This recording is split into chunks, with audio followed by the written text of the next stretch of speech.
Hello everyone, test কিচেনে তোমাদের welcome. আমি মুনমুন ভট্টাচার্য। চ্যানেলটাকে তোমরা সাবস্ক্রাইব করে নিতে ভুলো না, আর পাশে থাকা যে বেল আইকনটা আছে সেটা প্রেস করে নেবে, যাতে করে আমার নেক্সট ভিডিও আসলে পরে তোমাদের কাছে তার নোটিফিকেশান সাথে সাথে পৌঁছে যায়। আজকে আমি তোমাদের সাথে সয়াবিনের রেসিপি শেয়ার করব। তার প্রথমে আমি কিন্তু কড়াইতে সরষের তেল দিয়ে দিয়েছি। এই সরষের তেল কিন্তু গরম হয়ে আসলে পরে আলু আমি ডুমো ডুমো করে কেটে ওপর থেকে হলুদের গুঁড়ো আর নুন ছড়িয়ে দিয়েছি। এবার আমি আলুগুলোকে ভেজে নেব যতক্ষণ না অবধি এর বর্ণ লাল হয়ে আসছে। আমরা থাকি রাজস্থান যোধপুরে। এখানে কিন্তু গরম মোটামুটি ভালোই পড়েছে। আজকে কিন্তু 43 ডিগ্রি সেন্টিগ্রেড আজকে টুইসডে। তবে তুলনামূলক ওয়েস্ট বেঙ্গলে এখন কম আছে টেম্পারেচার। তবে এবছর ওয়েস্ট বেঙ্গলে বেশ ভালোই গরম পড়েছিল, এখনও গরম। আলুগুলোকে তুলে নিয়ে এবার আমি চপ করে কেটে রাখা রসুন আমি এভাবে দিয়ে দিয়েছি। এখানে গোটা একটা রসুন ব্যবহার করেছি আমি, বড় সাইজের। রসুনগুলো আমি প্রথমে ভেজে নিচ্ছি, তার কারণ রসুন আগে যদি ভেজে নেওয়া হয় তাহলে কিন্তু তার যে গন্ধটা, একটা কাঁচা গন্ধ বেরোয় পরবর্তীতে অন্য মশলার সাথে মিক্স হয়ে। তো রসুনটা যদি আগে ভেজে নেওয়া যায় তাহলে কিন্তু সেই গন্ধটা চলে যায়। তারপরে আমি এই পেস্টটা ব্যবহার করেছি। আর এই পেস্টে কিন্তু একটা টমেটো আছে, একটা বড় সাইজের পেঁয়াজ আছে, একটুখানি আদা আছে, আর 4টে কাঁচা লঙ্কা আছে। এই পেস্টটাকে আমি এখানে ব্যবহার করেছি।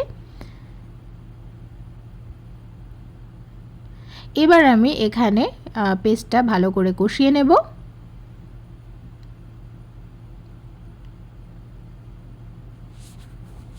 ততক্ষণ অবধি কষাবো যতক্ষণ অবধি মশলাটা থেকে তেল ছাড়ছে। এখানে আমি 1 টিস্পুন মতো হলুদের গুঁড়ো ব্যবহার করেছি, আর স্বাদ মতো নুন দিয়ে দেবো আমি এখানে।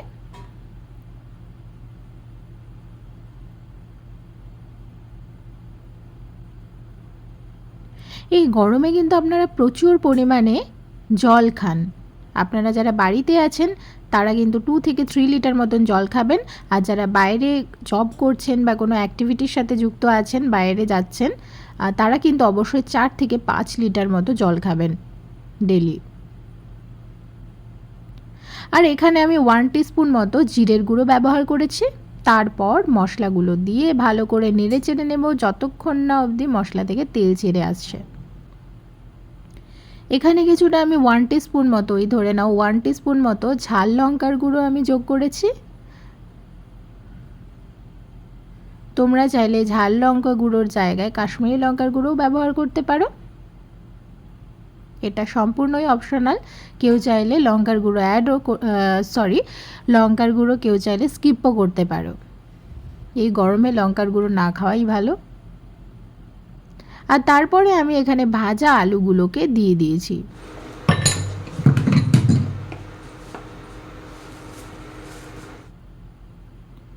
যেটা বলছিলাম, প্রচুর পরিমাণে জল খাওয়া দরকার, যাতে করে আমাদের বডি ডিহাইড্রেটেড না হয়ে যায়। জল আমাদের বডিকে হাইড্রেশন বুস্ট করে, অর্থাৎ আমাদের কিন্তু গরম কম লাগবে। আর বাইরে গেলে অবশ্যই সানস্ক্রিন ইউজ করতে হবে। প্রচুর পরিমাণে সিজনাল ফ্রুটগুলো খান, যেগুলো রসালো, মানে জলের ভাগ বেশি, যেমন তরমুজ, শসা। এগুলো 90%-এর উপরে যে সমস্ত ফলে জলের পরিমাণ বেশি রয়েছে, সেই সমস্ত ফলগুলো আপনারা চাইলে খেতে পারেন। সেগুলো কিন্তু আপনার বডিকে হাইড্রেটেড রাখবে। এই সয়াবিনগুলোকে কিন্তু আমি আগে থেকে সিদ্ধ করে নিয়েছিলাম। সিদ্ধ বলতে গরম জল ফুটিয়ে কিছুক্ষণ ভিজিয়ে রেখেছিলাম, 5 মিনিট মতো ভিজিয়ে রেখেছিলাম।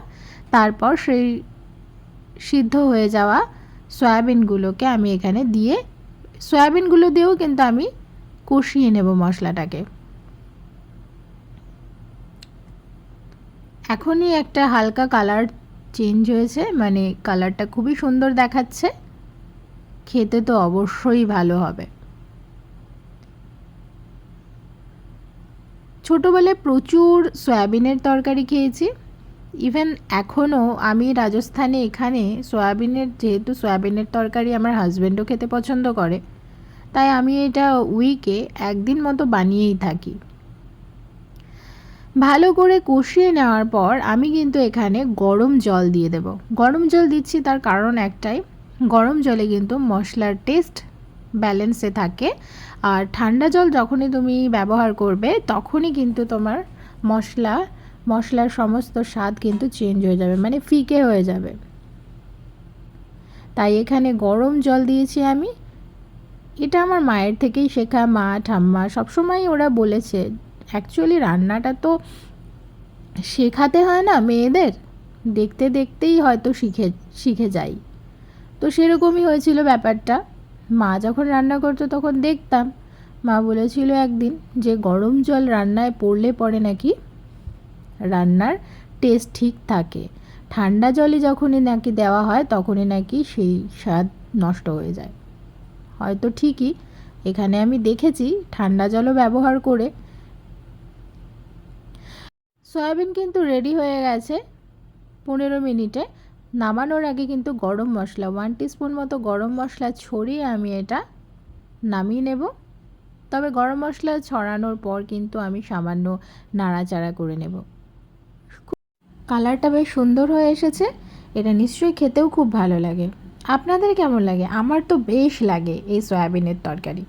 আপনাদের কেমন লাগে নিচে অবশ্যই কমেন্ট বক্সে কমেন্ট করে জানাবে। এবং এরকম আরও ভিডিও পেতে হলে আমার চ্যানেলটাকে কিন্তু সাবস্ক্রাইব করে নিতে হবে, আর পাশে থাকা বেল আইকনটাকেও প্রেস করে নিতে হবে, যাতে করে আমার নেক্সট ভিডিও আসলে পরে তোমাদের কাছে তার নোটিফিকেশান সাথে সাথে পৌঁছে যায়।